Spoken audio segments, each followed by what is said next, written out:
mungkin tahun depan akan mencapai minimal 1,5 juta yang kerja langsung untuk SPPG. Kita punya 30.000 SPPG nantinya, kalau berfungsi semua, tiap SPPG, tiap dapur membutuhkan 50 orang bekerja, jadi 50 kali 30.000, 1,5 juta.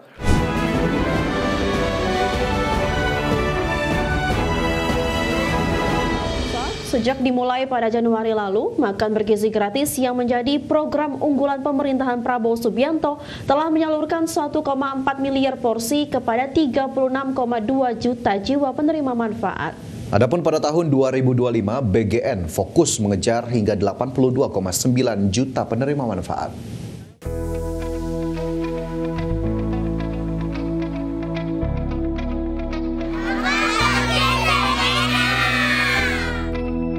Makan bergizi gratis atau MBG menjadi salah satu program unggulan pemerintahan Prabowo Subianto Gibran Rakabuming Raka.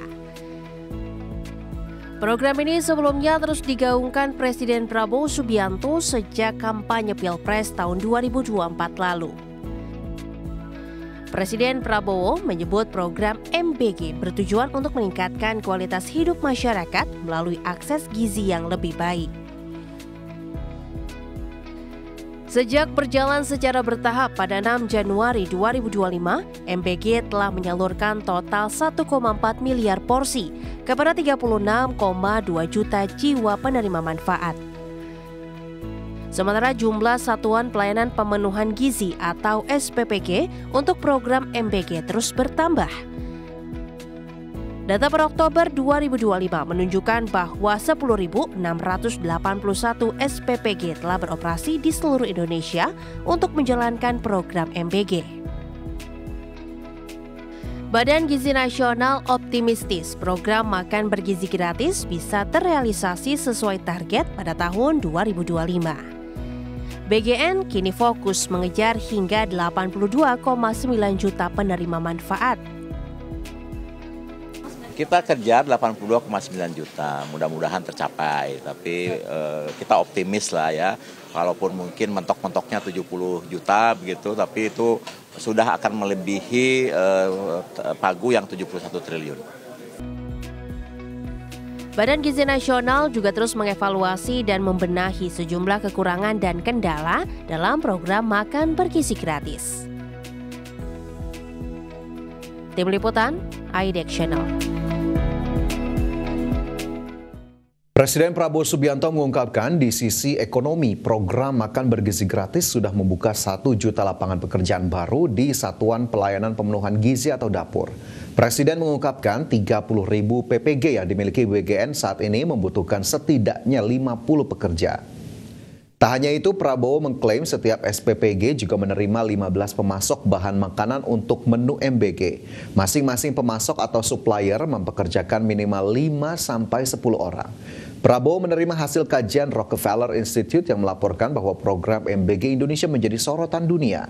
Mereka menyampaikan bahwa dampak ekonomi dari program MBG sangat terasa dan tinggi. Meski demikian, Presiden Prabowo tak memungkiri bahwa masih ada kekurangan dalam pelaksanaan program MBG, salah satunya ditemukan kasus keracunan dan sakit perut yang dialami penerima manfaat. Namun Prabowo menilai kekurangan tersebut masih dalam tahap error yang manusiawi. Dan mungkin tahun depan akan mencapai minimal 1,5 juta yang kerja langsung untuk SPPG. Kita punya 30.000 SPPG nantinya, kalau berfungsi semua, tiap SPPG, tiap dapur membutuhkan 50 orang bekerja, jadi 50 kali 30.000, 1,5 juta. Tiap dapur sekarang rata-rata menerima supplier yang jual telur, yang jual sayur, yang jual macam-macam itu rata-rata 15 per dapur. Masing-masing supplier mempekerjakan minimal 5-10 orang. Jadi kita bisa bandingkan multiplier effect daripada. Ya, berbicara soal salah satu program prioritas atau unggulan ya Vin ya dari pemerintahan Prabowo Subianto yakni MBG, tentu kita apresiasi apa yang sudah dilakukan terkait dengan pembukaan lapangan kerja begitu, tapi yang memang harus diperhatikan adalah bagaimana kemudian kualitas dari MBG yang disalurkan. Dan saya justru berpikir agak lain nih Vin, bahwa Sebetulnya disasar dalam program MBG ini adalah pembukaan lapangan kerja, kemudian penghidupan hulu sampai hilir terutama sektor-sektor ekonomi, supplier dan juga pemasok, atau memang memberikan gizi ke anak-anak sekolah. Jangan-jangan gizi ke anak sekolahnya ini menjadi poin terakhir yang dituju, sementara menghidupkan kedua sisi tadi menjadi yang utama. Nah, ini yang kemudian harus diseimbangkan lah, boleh untuk mengejar sisi ekonominya, tapi kemudian kualitas MBG yang disalurkan, gizi yang didapatkan juga harus sesuai. Jangan sampai program ini hanya asal ada karena memang sudah janji politik, Vin. Ya, benar sekali Pak. Jadi tidak hanya kuantitas ya, tapi juga kualitasnya perlu dikedepankan juga. Seperti gizi tadi saya Fajar sebutkan, dan juga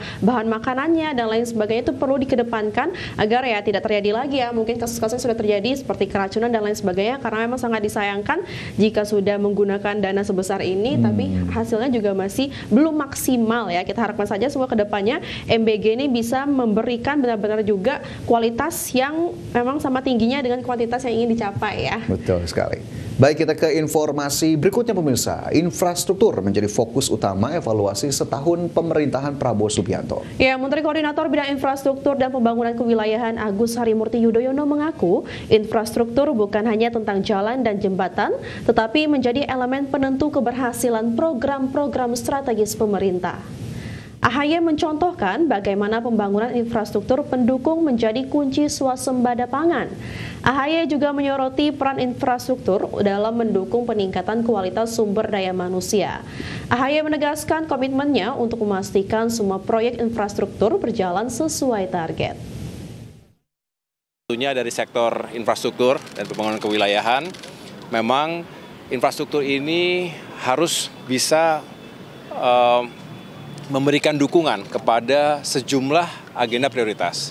Bicara swasembada pangan butuh infrastruktur, butuh bendungan, irigasi yang juga baik.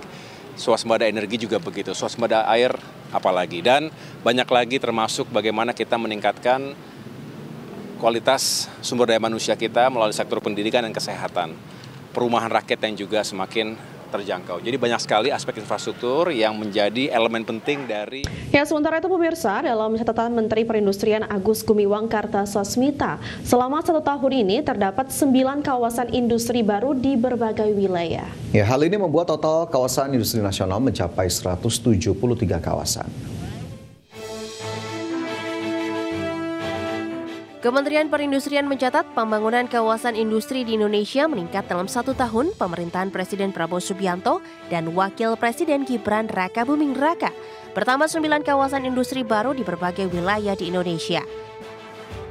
Menteri Perindustrian Agus Gumiwang Kartasasmita menyebutkan, dengan bertambahnya 9 kawasan industri baru ini, pertumbuhan kawasan industri berdampak positif terhadap peningkatan aktivitas ekonomi. Di samping itu, dalam setahun terakhir, jumlah perusahaan yang beroperasi di kawasan industri naik 1,12% atau bertambah 132 perusahaan, sehingga totalnya kini mencapai 11.970 perusahaan. Selain itu, realisasi investasi di sektor industri meningkat sebesar Rp571,58 triliun atau tumbuh 9%. Peningkatan ini sejalan dengan adanya penambahan berkontribusi terhadap penyerapan tenaga kerja yang naik 15% menjadi 2,5 juta tenaga kerja. Agus menekankan bahwa pengembangan kawasan industri menjadi bagian dari strategi besar untuk memperkuat daya saing dan memperluas akses industri nasional di pasar global. Pembangunan kawasan industri di Indonesia menunjukkan kemajuan yang baik, kemajuan yang pesat. Hanya dalam waktu 1 tahun terakhir ini, data 1 tahun terakhir,